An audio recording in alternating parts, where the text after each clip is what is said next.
বাংলাদেশে কিছু জারজ সন্তানের জন্ম হয়েছে এই সর্বশেষ সময়ে, যারা পুরুষকে নারী হিসাবে এআই দিয়ে তারা সোশ্যাল মিডিয়া সয়লাভ করে। আমি সেই জারজদের উদ্দেশ্য করছি, যদি বাংলাদেশ জাতীয়তাবাদী ছাত্রদল এককভাবে ইচ্ছে করে তোদের যে বাপ জন্মদাতা বাপ মা রয়েছে, সেই বাপ মার কাছে যদি তোদের অপকর্ম গিয়ে সমস্ত নিজ নিজ অঞ্চলের নেতাকর্মী নিয়ে জবাব চেয়ে আসে, সেই জবাব দেওয়ার মতো হিম্মত রয়েছে আমরা জানি নেই।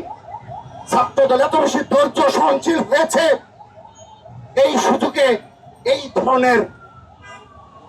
ধরনের মুনাফেক এবং শয়তান প্রকৃতির কিছু এই তরুণ প্রজন্মকে ধ্বংস করে ফেলেছে, যার কোনো ভবিষ্যৎ নেই, যে রাজনীতি কোনো ভবিষ্যৎ নেই, সে ধরনের শুধুমাত্র করে যাচ্ছে যে বাংলাদেশ ধ্বংস, তাদের কোনো সমস্যা নেই, কিন্তু বাংলাদেশকে যে কোনো প্রক্রিয়ায় অস্থিতিশীল করতে হবে।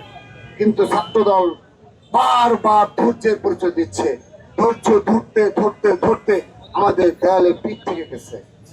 আমি তাদেরকে আহ্বান জানাই, চরিত্র সংশোধনের আহ্বান জানাই। আমরা কিন্তু বেশি দিন নিয়ন্ত্রণ করতে পারবো না, আমরা দলের হাইকমান্ডের কথা শুনবো, আমরা কিন্তু আমাদের মতো করে জবাব দেব।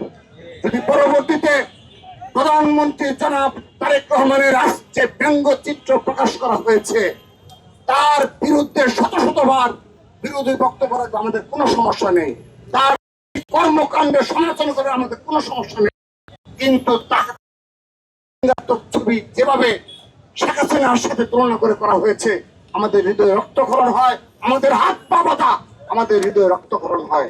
আমরা মনে হয় আমরা পাপ করছি, আমাদের মনে হয় আমরা অবশ্যই কোনো পাপ করেছিলাম, এই জন্য এই ধরনের রাজনীতির মুখোমুখি হতে হয়েছে আমাদেরকে।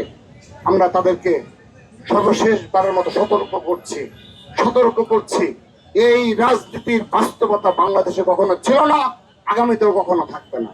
সেদিন কিন্তু পালানোর কোনো পথ খুঁজে পাবে না।